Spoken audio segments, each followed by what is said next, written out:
Over the mountains and deserts just north of Las Vegas, there's a show in rehearsal.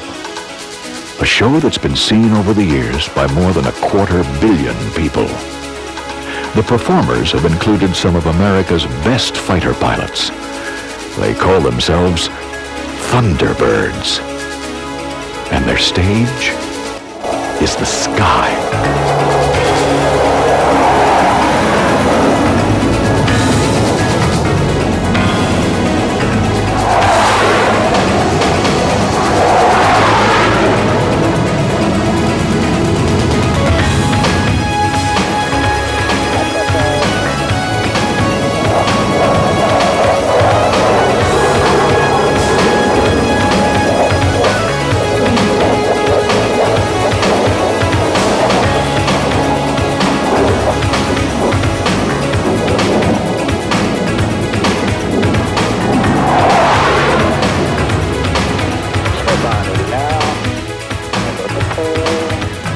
What you're about to see is a story of excellence, teamwork, and self-motivation.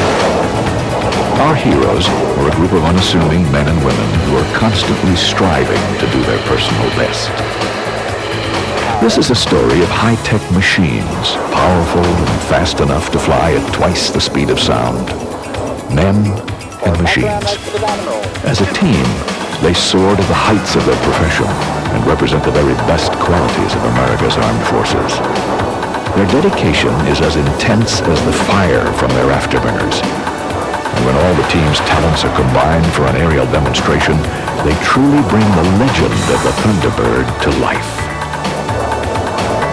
Riding 12 tons of thrust, the Thunderbirds cut through the sky like their legendary namesake, a bird-like creature that screamed across Indian folklore.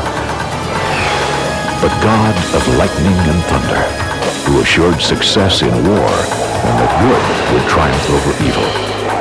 Through the dedication of this Air Force team, the Thunderbird legend lives on. This summer, over 20 million Americans will watch the Thunderbirds perform above their heads. Since the early 50s, the team has appeared in over 50 foreign countries. The Air Force calls them America's Ambassadors in Blue. And presidents, dating back to Dwight Eisenhower, have used the Thunderbirds to represent the United States all around the world. But as the pilots focus their concentration on the aerial maneuvers, there's little time for thoughts of the team's historic past. During the next hour, we're going to take an inside look at the United States Air Force Thunderbirds. We'll see what it takes to be part of this elite squadron. We'll go back in time for a rare look at Thunderbird teams of the past. We'll meet the men and women who keep the planes flying. And we'll learn about G-forces as we ride in the cockpits with the pilots. Soon, this Thunderbird team will perform the first air show of a 9-month demonstration season. As a team, they've been practicing for months. As individuals, they've been preparing all their lives.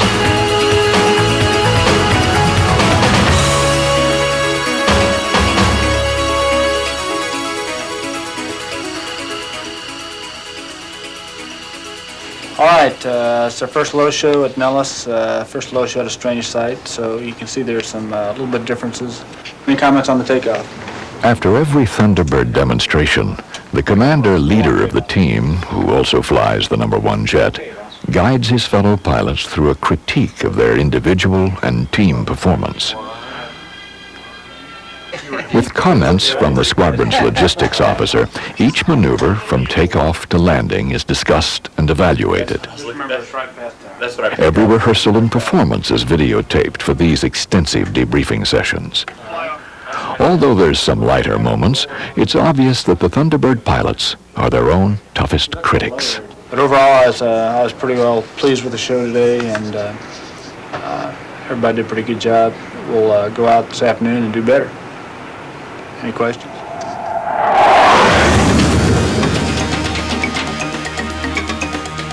To fully appreciate the tradition behind the Thunderbirds, let's briefly visit the squadron's museum at Nellis Air Force Base. On public display are some of the tokens of recognition which have been given to the team by civic groups, private citizens, and government dignitaries from all over the world. To show his appreciation, this gold and diamond scimitar was presented to the Thunderbirds by King Hassan II of Morocco.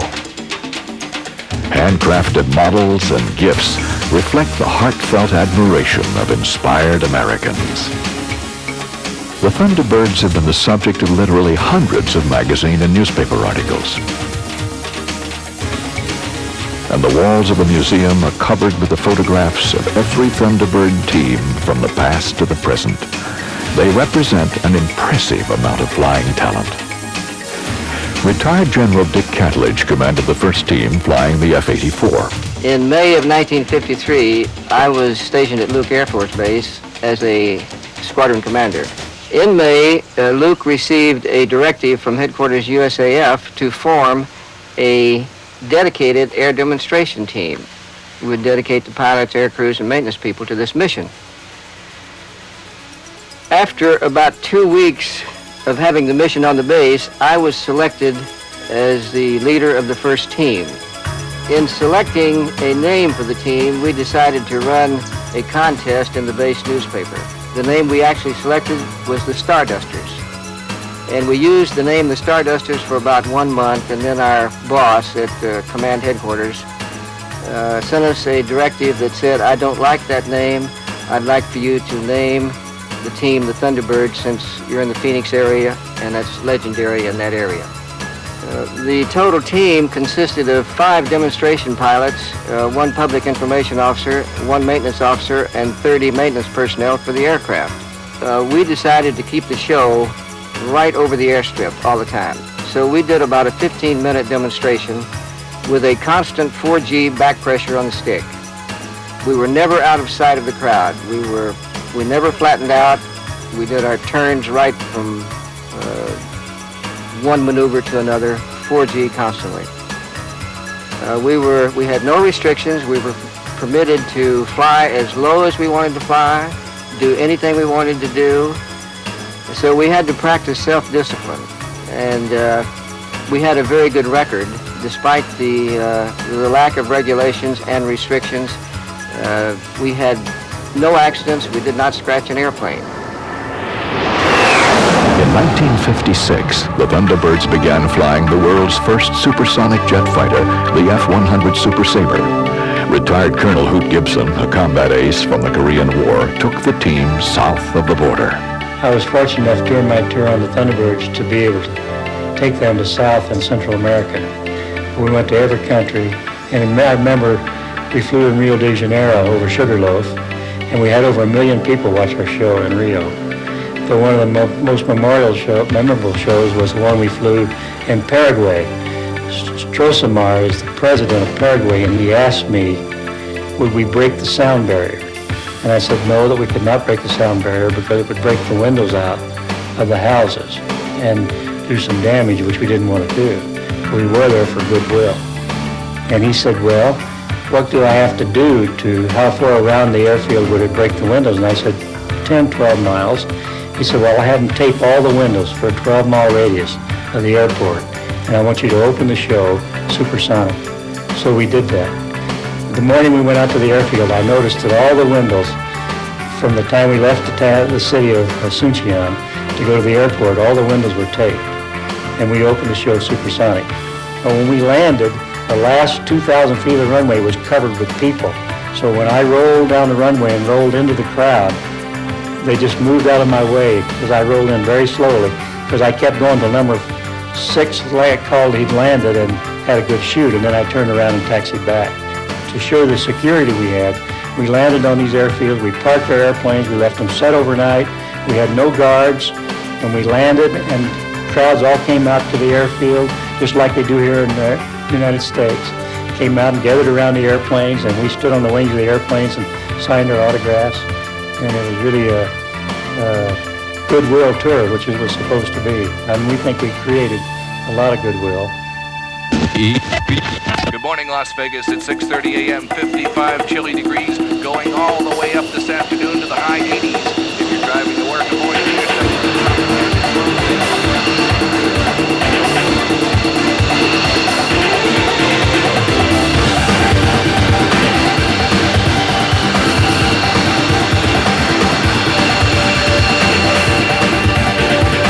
In 1956, the Thunderbirds moved from Luke Air Force Base in Phoenix, Arizona to their present home in southern Nevada.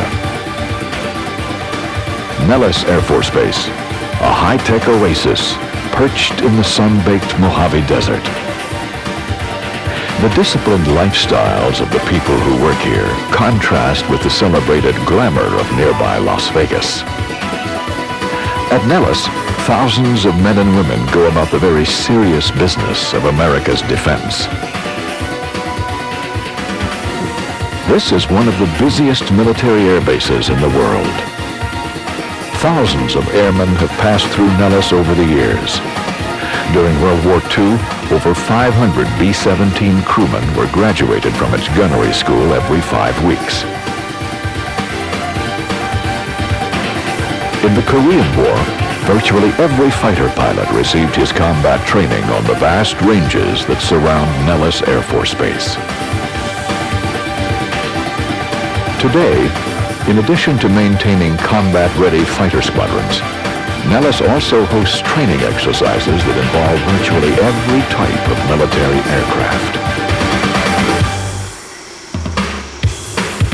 The Army, Navy, Marines, plus Allied forces from around the globe also visit here for advanced schooling.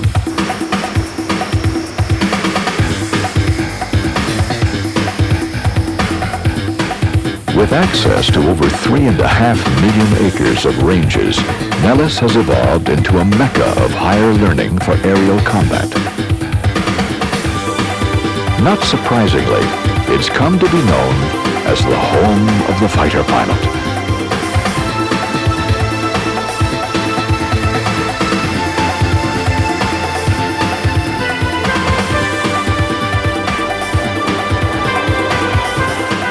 Nellis Air Force Base is the headquarters of the United States Air Force Tactical Fighter Weapons Center and the home of Red Flag, the most sophisticated, most realistic aerial combat scenario in the world.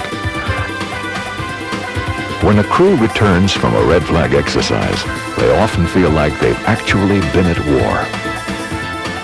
It's the home of the Tactical Fighter Weapons School, the granddaddy of all other Top Gun schools. Nellis, home of the fighter pilot, is also home of the United States Air Force Air Demonstration Squadron, known throughout the world as the Thunderbirds.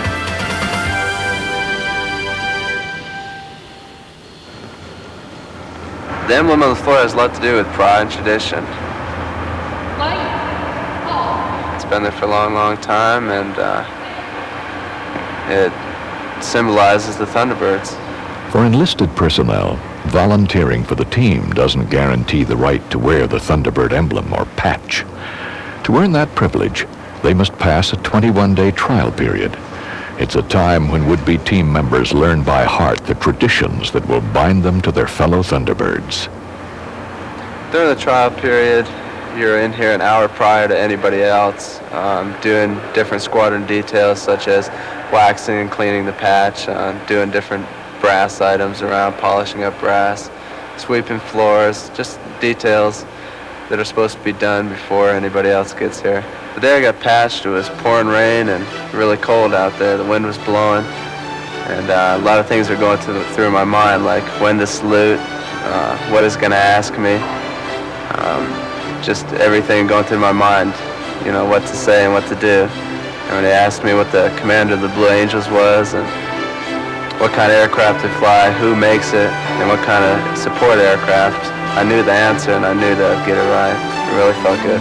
When a no-patch successfully completes his trial period, all the Thunderbirds gather for his patching ceremony, a gesture of confirmation that the new member has earned the right to wear the Thunderbird emblem. Chris Brown is now a Thunderbird. Getting the patch really means, you know, you're one of the team, and it's a feeling you really can't explain. always looking ahead, and I think that's what kept me going, looking ahead, knowing what was really out there. Never been with an organization or unit that has had the people that work together as a team and all as one, as the T-Birds do. Took a lot of time, a lot of studying, but it's definitely worth it to get the patch. As a fuel system specialist, Airman Chris Brown is now part of an elite team. Each Air Force fighter is assigned a crew chief who is personally responsible for its mechanical operation. Keeping supersonic jet fighters in the air demands the talents of many people, and countless hours of preparation go into each minute of an air show. Individual and group efforts form a team spirit that pays off in mutual trust and confidence.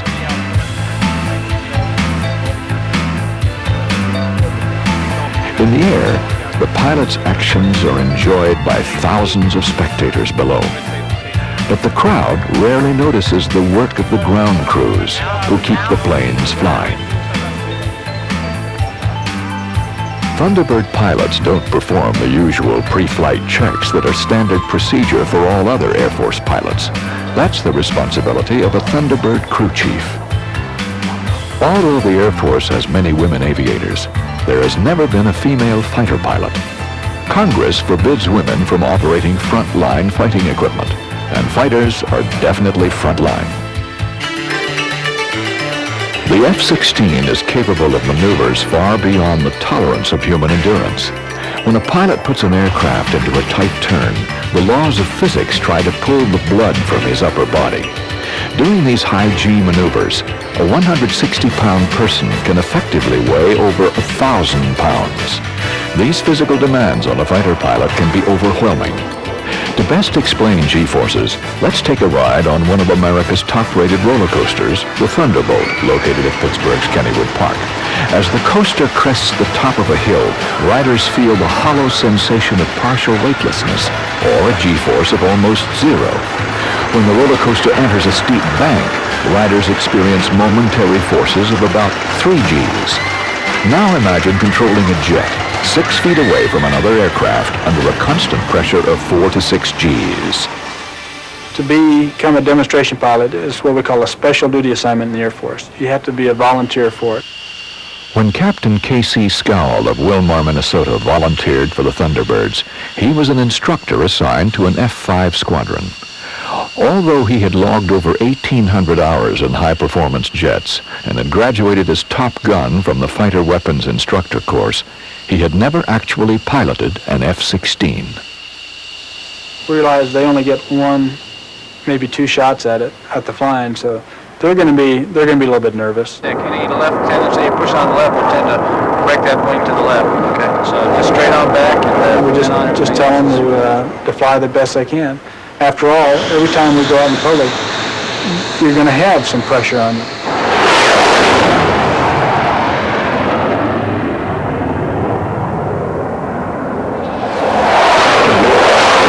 Captain Scowell passed his evaluation, but the final decision of who flies with the Thunderbirds is made 2,400 miles to the east at Langley Air Force Base, the headquarters of Tactical Air Command. Well, ultimately, I'm responsible to select not only the leader, but all the members of the Thunderbird team. And I do that very carefully. There are lots of applicants. There's a lot of people who would like to be the leader and commander of the Thunderbirds. But being a commander demands more than just having the ability to fly an airplane very well. It demands that the individual be able to run the organization and lead, not necessarily manage. As I tell my people, we lead people and we manage things. So I need a leader. I need a dynamic leader, a charismatic leader. I need one who's articulate. I need one, above all, who has the highest integrity. And those are the things that I look for when I select that leader.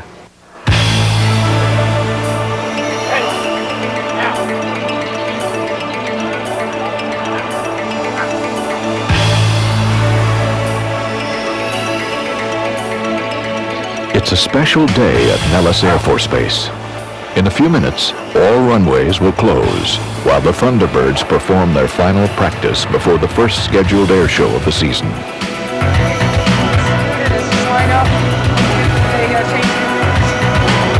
Technically, it's a practice, but every team member performs as though 100,000 fans are watching. In just 2 days, the team will fly to Tucson, Arizona to kick off the first of more than 75 air shows.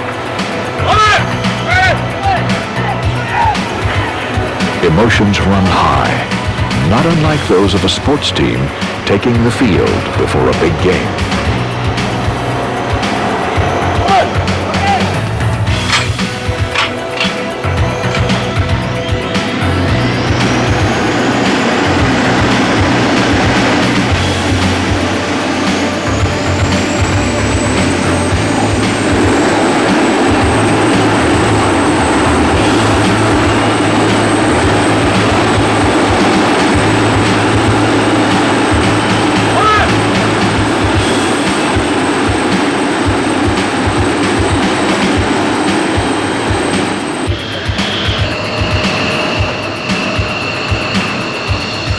As the planes begin to taxi to the runway, the pilots give the traditional Air Force thumbs up salute to their fellow team members.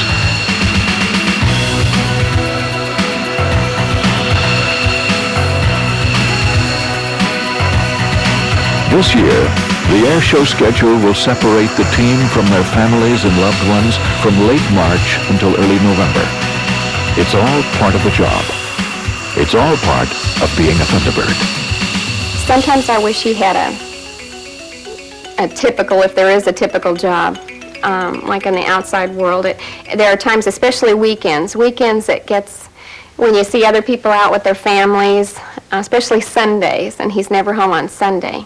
I wish that he had a typical job, but he wouldn't be happy, and so it wouldn't be worth it. This will be our last weekend, one more weekend, and I'm on the road. Another difficult aspect of the job is missing out on the family activities. We're going to Tucson, Doug. That's where you were born. Remember that? Yeah. You do? Well, good. Good memory.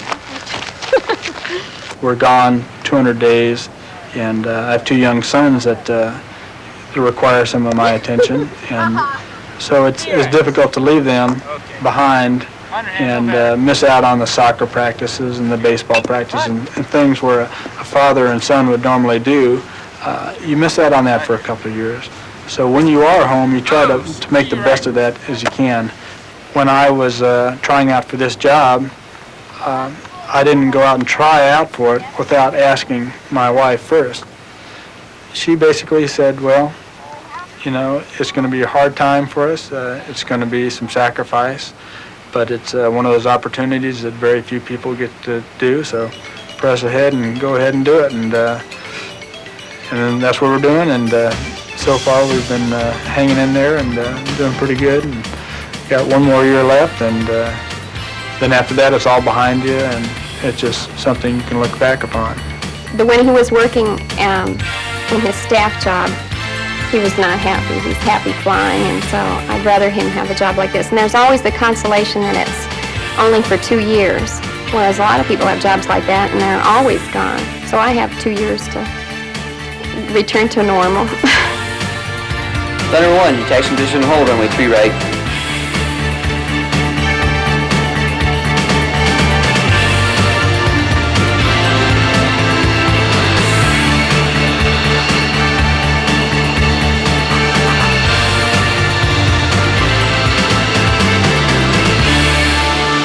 Thunderbird 1, Thunderbird departure approved. Change to departure. The wind's calm. Clear for takeoff. Runway 3 right.